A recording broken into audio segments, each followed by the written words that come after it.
لیکن یہ کہ امام مہدی کی حکومت قائم کرنے کے لیے کون لوگ آئیں گے؟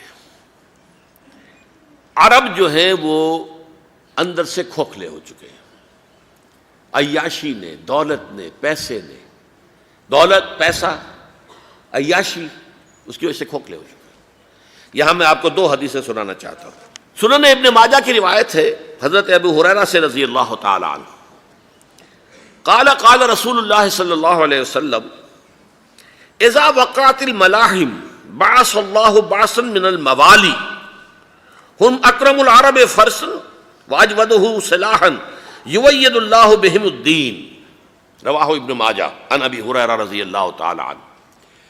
جب ملاحم کا دور شروع ہوگا تو اللہ تعالیٰ اٹھائے گا ایک لشکر یا لشکروں پر لشکر موالی میں سے۔ موالی کون ہے؟ عربوں نے جب فتح کیا تھا اس پورے علاقے کو خلافت راشدہ کے دوران، اور پھر وہ لوگ جو ہے، ایک رائے تو یہ تھی کہ انہیں غلام بنایا جائے سارے آبادیوں کو، لیکن یہ کہ حضرت عمر کا اجتہاد تھا، اس کے مطابق جو ان کو غلام نہیں بنایا گیا تو وہ موالی کی حیثیت رکھتے ہیں۔ عربوں میں دم نہیں ہے، موالی میں سے لشکر اٹھیں گے کہ جو در حقیقت حضرت مہدی کی حکومت کو قائم کریں گے۔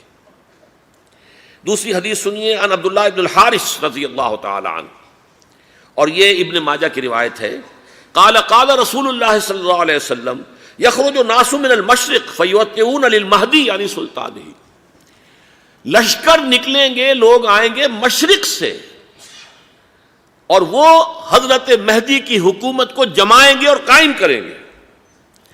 اب ذرا نوٹ کیجئے کہ جزیرہ نماء عرب کے مشرق میں کون سے ملک ہیں؟ تین: ایران، افغانستان، پاکستان۔ یہ تین سالڈ مسلم ممالک، مسلم آبادی اکثریت۔ ویسے تو یہ کہ آگے ہندوستان میں 20 کروڑ مسلمان ہیں، لیکن وہ 20 کروڑ جو ہے وہ تو 80 کروڑ کے اندر تحلیل ہو جاتے ہیں غیر مسلموں میں، لیکن یہاں جو معاملہ ہے یہ غالب اکثریت کے۔ ان میں سے ایران کا معاملہ جہاں تک ہے، نمبر 1 یہ کہ وہ شیعہ عقائد کے حصار میں بند ہے، اس سے ادھر ادھر ہونا اس کے لیے ممکن نہیں۔ حدیث میں یہ بھی آتا کہ اصفہان سے 70,000 یہودی دجال کا ساتھ دیں گے۔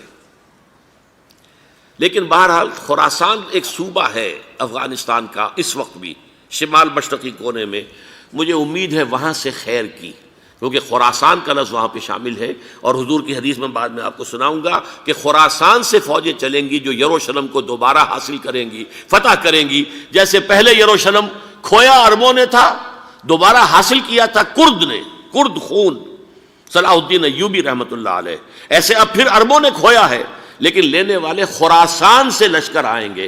یخرج من خراسان رایات سود لا یردھا شیء حتی تنصب بإیلیا، خراسان کے علاقے سے کالے علم لے کر لشکر چلیں گے جن کے رخ کو کوئی موڑ نہیں سکے گا جب تک کہ وہ جا کر یروشلم میں نصب نہ ہو جائے۔ اس کے بعد نام آتا ہے پاکستان کا۔ یہ ہے میری اور آپ کی داستان، اور یہ ہے سبب جس کی وجہ سے کہ میں آپ سے یہ گفتگو کر رہا ہوں۔ اصل میں تو کس لیے؟ محض ایک علمی استفادہ، محض اپنی بات آراء کو ظاہر کرنے کا شوق نہیں، بلکہ یہ کہ اپنی ذمہ داری ہم پہچانیں کہ ہم کس مقام پر کھڑے ہیں۔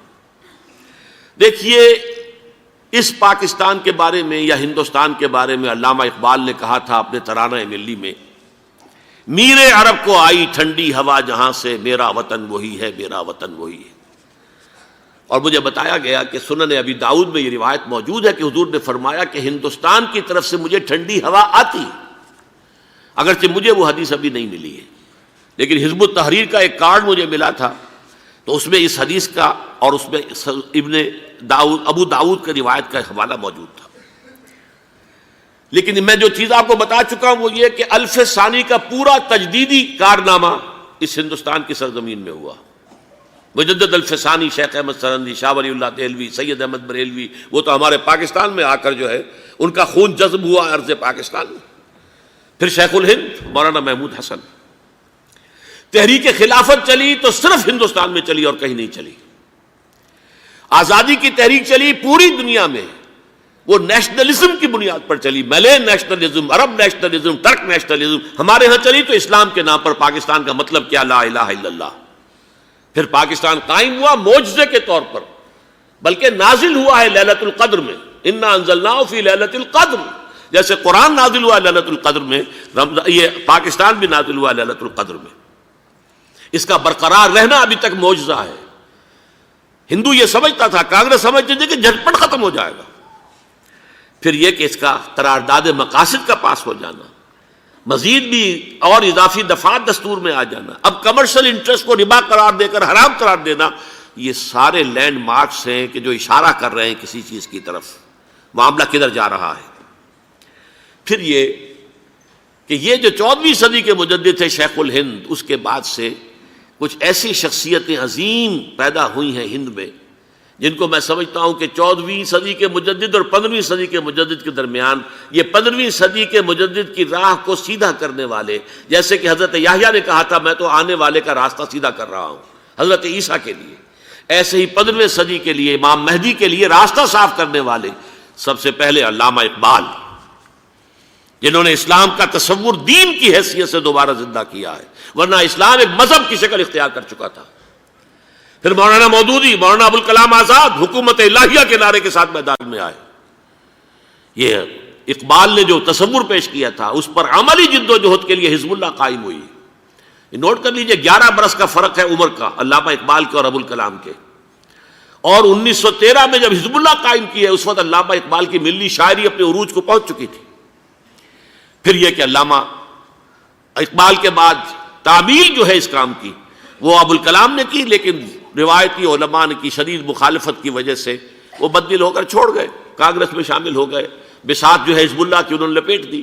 پھر مولانا مودودی آئے، انہوں نے وہ ڈور جو ہے اس کا سرا تھاما، جماعت اسلامی قائم کی حکومت الہیہ ہی کے قیام کے لیے۔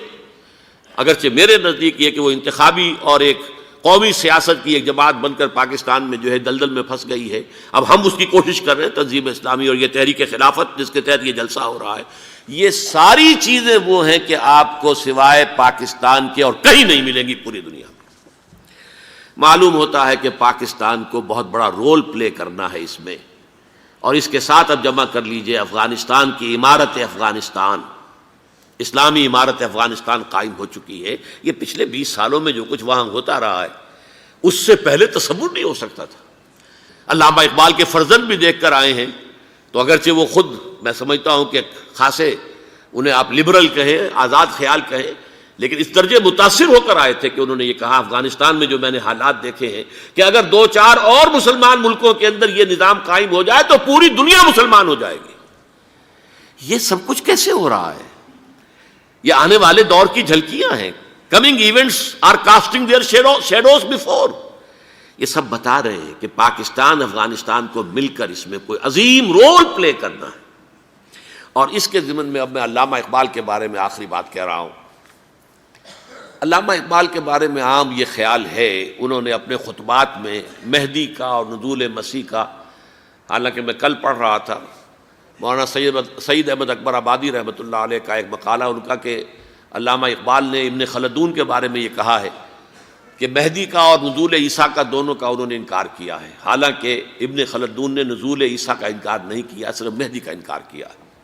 بہرحال علامہ اقبال نے خطبات میں انکار کیا ہے، لیکن یہ کہ اپنی شاعری کے اندر میں چیلنج کرتا ہوں کسی بڑے سے بڑے اقبال شناس کو، ان کا یہ شعر ذرا سنیے: خضر وقت از خلوت دشت حجاز آید بروں، کارواں زی وادی دور و دراز آید بروں۔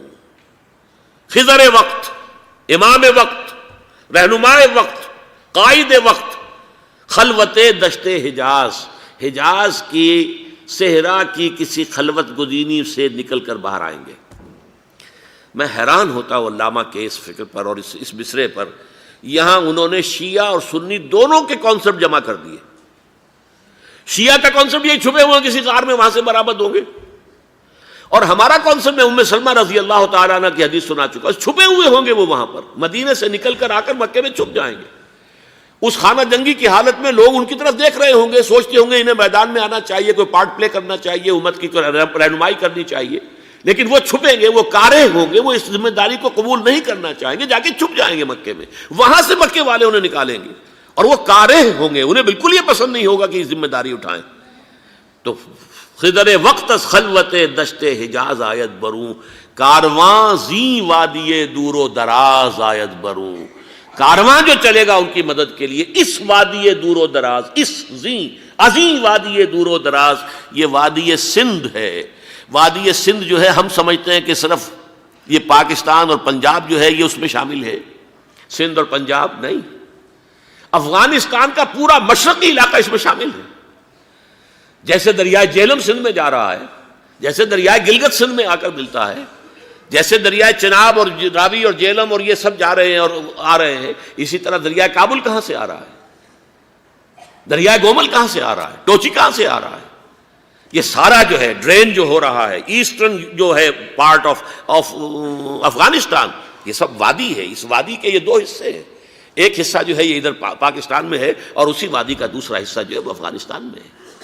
کارواں زی وادی دور و دراز آیت بروں، کارواں چلے گا یہاں سے، یخرج ناس من المشرق یؤتون للمہدی یعنی سلطان ہی، مشرق سے فوجیں چلیں گی کہ جو مہدی کی حکومت قائم کریں گی، اور یخرج من خراسان رایات و سود، اور خراسان سے سیاہ پرچم چلیں گے کہ جن کا رخ کوئی موڑ نہیں سکے گا، حتیٰ تنصب بإیلیا، یہاں تک کہ وہ جا کر یروشلم کے اندر نصب ہو جائیں گے۔ حضرات، میں ایک میری گفتگو کا حصہ باقی تھا لیکن میں اسے چھوڑ رہا ہوں، اس لیے کہ گلوبلائزیشن جو اس کی ہوگی، جو خلافت علی منہاج النبوہ کی تجدید کامل حضرت مہدی کے ہاتھوں عرب میں ہوگی، اس سے پہلے اس کے لیے محنت، کوشش، جد و جہد پاکستان اور افغانستان میں ہو چکی ہوگی جو اسے سپورٹ کرے گی اور وہاں جا کر حکومت قائم کرے گی۔ اس کے بعد گلوبلائزیشن کا جو مرحلہ اس کا ہے وہ حضرت مہدی کے ہاتھوں نہیں ہے، وہ حضرت عیسیٰ ابن مریم ان کے نزول کے بعد ہے، جن کے نزول کے بعد دجال کا خاتمہ ہوگا اور یہودیوں کا استیصال ہوگا۔ مسلمانوں پر بھی بڑی تکالیف عربوں پر آئیں گی، شدائد آئیں گے، لیکن یہ وہ میں حصہ ملتوی رکھتا ہوں کسی دوسری محفل اور کسی دوسری مجلس اور نشست پر۔